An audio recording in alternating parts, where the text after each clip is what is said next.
Hello students, good morning.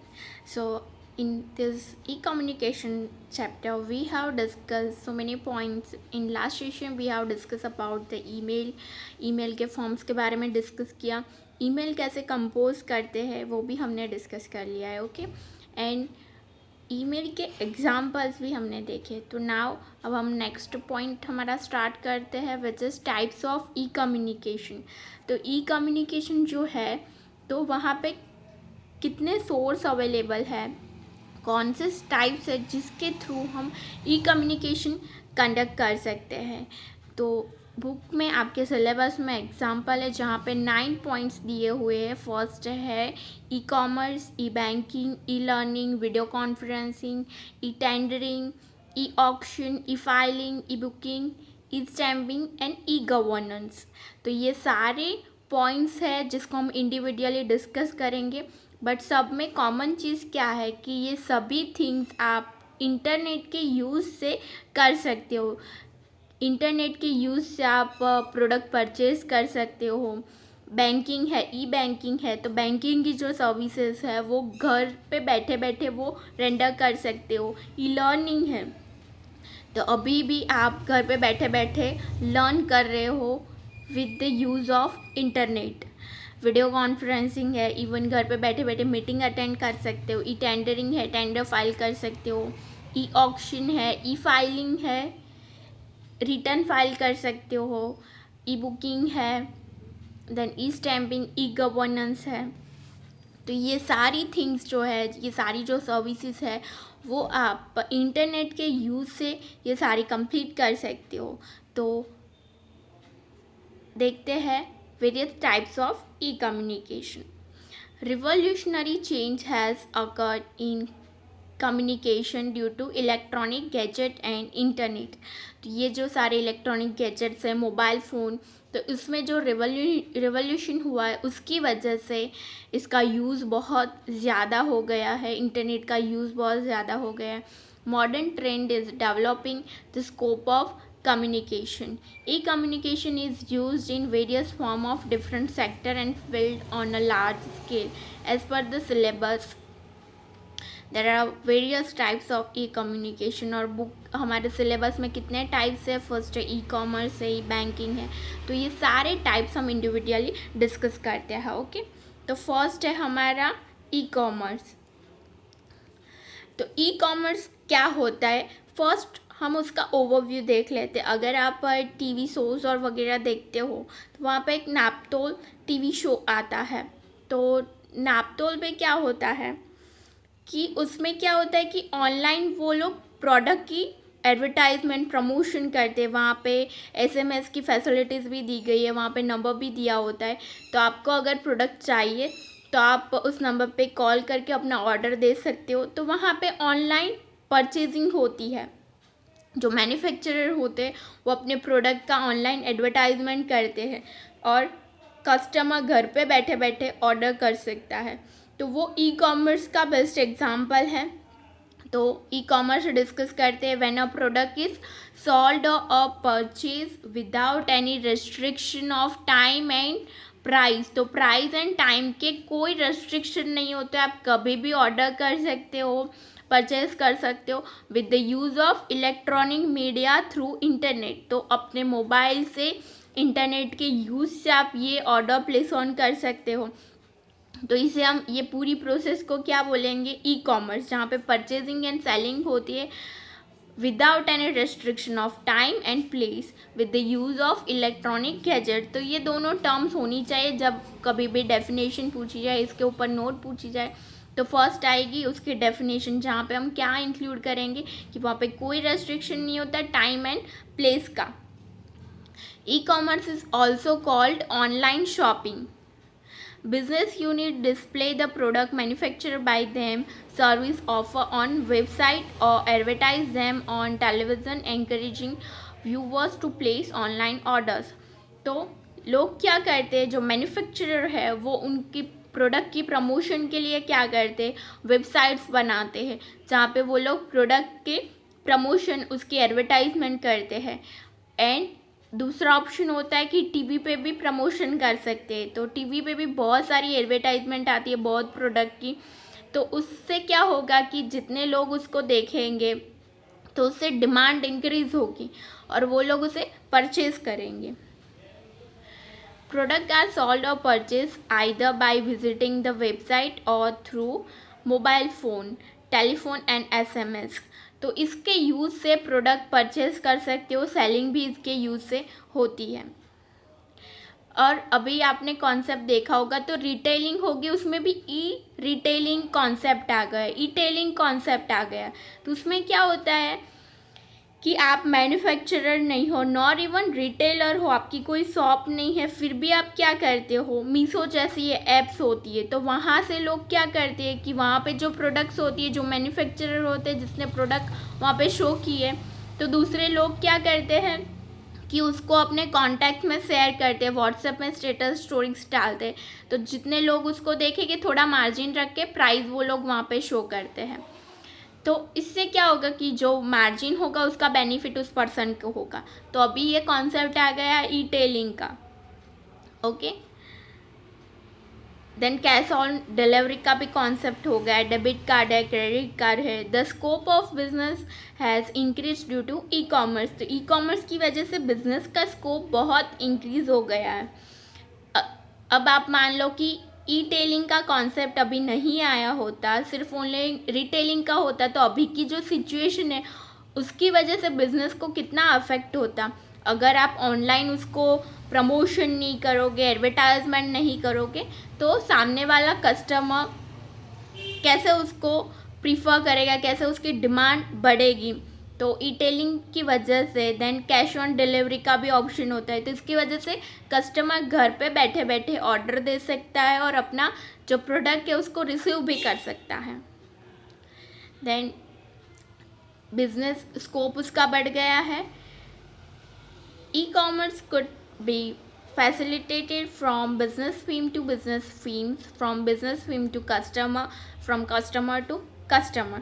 तो ये businesses में भी बहुत सारे टाइप है। बी टू बी मतलब businesses to businesses, business theme to customer and customer to customer. Okay, so e commerce के बाद हमारा नेक्स्ट पॉइंट कौन सा आता है, ई बैंकिंग। तो ई बैंकिंग में क्या होगा कि बैंकिंग की जो सर्विसेज है, जो बैंकिंग अपने कस्टमर को जो सारी सर्विसेज प्रोवाइड करवाती है, तो वो आप ई बैंकिंग के यूज़ से घर पे बैठे बैठे ऑनलाइन इंटरनेट के यूज़ से वो सारी सर्विसेज ऑनलाइन भी रेंडर कर सकते हो। आप घर पे बैठे बैठे अपने फैमिली मेम्बर के अकाउंट में पैसे ट्रांसफ़र कर सकते हो। अगर आप कोई बिजनेसेस रन कर रहे हो तो उसमें आपको अपने एम्प्लॉय को सैलरी देनी होती है, तो आप घर पे बैठे बैठे एक बटन क्लिक करके उनके अकाउंट में पैसे ट्रांसफ़र कर सकते हो। तो वो ई बैंकिंग में आता है कि वहाँ पे आपको ऑफलाइन इंस्टीट्यूट में जाके पैसे ट्रांसफ़र करने के लिए जो सारी पूरी प्रोसीजर होती है वो फॉलो करने की ज़रूरत नहीं है। वहाँ पे टाइम एंड प्लेस का रेस्ट्रिक्शन नहीं होता। घर पे बैठे बैठे या फिर ऑफिस में बैठे बैठे किसी भी टाइम पे पैसे ट्रांसफ़र कर सकते हो। तो वो हुआ ई बैंकिंग। तो डिस्कस करते हैं ई बैंकिंग को। When a customer is able to transfer fund from the website of a bank or financial institution by using electronic devices, then the services is known as e-banking। तो e-banking की definition अगर पूछी जाए तो क्या होगा, transfer funds from websites of bank. तो bank की जो वेबसाइट्स होगी उसके यूज़ से या फिर जो मोबाइल एप्लीकेशन होती है उसके यूज़ से आप फंड ट्रांसफ़र कर सकते हो। तो उस सर्विसेज को हम क्या बोलेंगे, e banking. E banking is a part of core banking services of bank. तो बैंकिंग की जो सर्विसेज होती है उसमें उसका को पार्ट है। E banking can be identified as internet banking, तो ऑनलाइन बैंकिंग और वर्चुअल बैंकिंग। तो उसके ये दूसरे नेम भी है, किसको हम इंटरनेट बैंकिंग बोल सकते हैं, ऑनलाइन बैंकिंग बोल सकते हैं, वर्चुअल बैंकिंग भी बोल सकते हैं। To avail the facility of online banking the customer has to visit the site of a bank and register oneself. तो ऑनलाइन बैंकिंग आपको अगर चाहिए तो उसके लिए आपको पहले रजिस्टर करवाना होगा, जो वेबसाइट्स होती है उसके यूज़ से करवा सकते हो, या फिर आप बैंक में जाके भी वो एप्लीकेशन फॉर्म फिलअप करके ऑनलाइन सर्विसेज के लिए एप्लीकेशन दे सकते हो. After verifying the details, the bank provide PIN to the customer through which customer can make one's financial transaction digitally with that bank or with other banks or institution. तो उसके बाद क्या होगा कि आपके मोबाइल नंबर पे SMS आएगा, जो आपको बैंक एक पिन प्रोवाइड करेगी उस SMS में, तो उसके यूज़ से आप फंड ट्रांसफ़र कर सकते हो. When the same procedure is followed for financial transaction through the mobile phone, it is called mobile banking और एम बैंकिंग. तो मोबाइल बैंकिंग की डेफिनेशन भी दी गई है कि मोबाइल बैंकिंग तो ये सारी जो एक्टिविटीज़ है, ये जो सारे ट्रांजेक्शन्स है, वो आप मोबाइल एप्लीकेशन के यूज़ से करते हो, वेबसाइट से नहीं. आप मोबाइल एप्लीकेशन है, मोबाइल के यूज़ से आप ये सारे फॉलो करते हो, ये सारे ट्रांजेक्शन करते हो, तो उसको हम एम बैंकिंग या फिर मोबाइल बैंकिंग बोलेंगे. ओके. तो अब जो ई बैंकिंग है उसके भी 2 टाइप्स है, ECS है एंड RTGS है. ECS मतलब कि electronic clearing services and next है रियल टाइम ग्रॉस सेटलमेंट. तो दोनों एक पॉइंट में सिमिलर है, बट दोनों में डिफरेंस क्या है वो हम दोनों को इंडिविजुअल देखने के बाद डिस्कस करेंगे कि दोनों में स्लाइट डिफरेंस जो है वो क्या है. तो फर्स्ट पहले डिस्कस करते हैं ECS को. ECS मतलब उसका पहले फुल फॉर्म क्या है, electronic clearing services.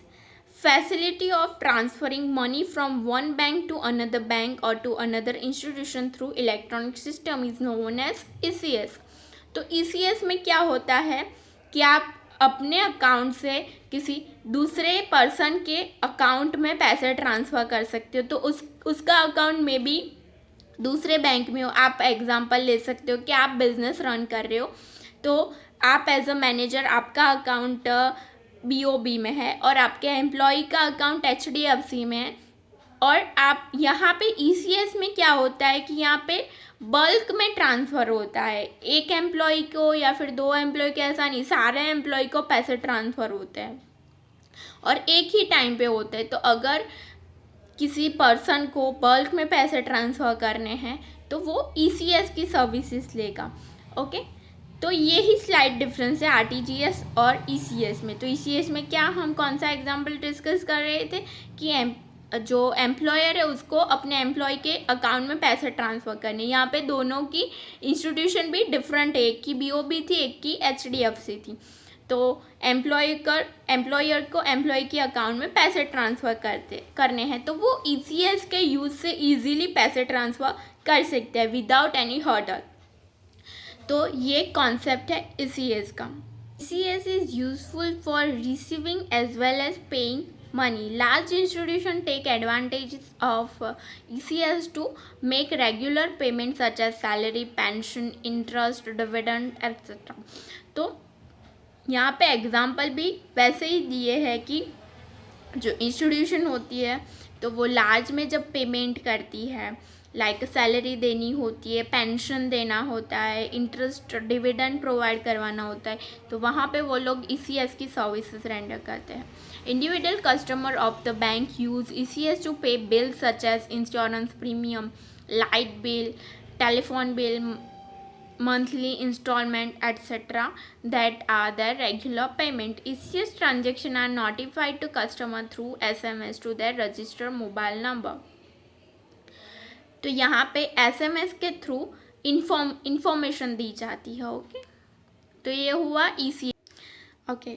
So RTGS stands for real time gross settlement.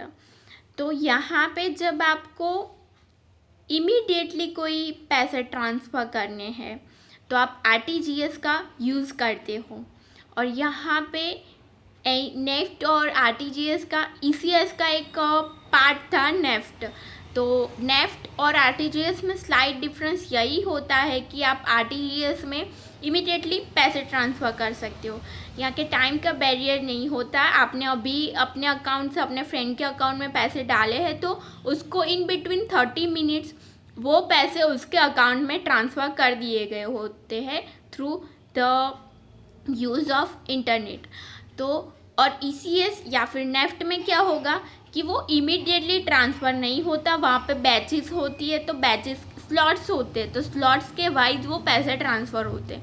While RTGS में ऐसा नहीं होता है, इमीडिएटली पैसे ट्रांसफ़र होते हैं।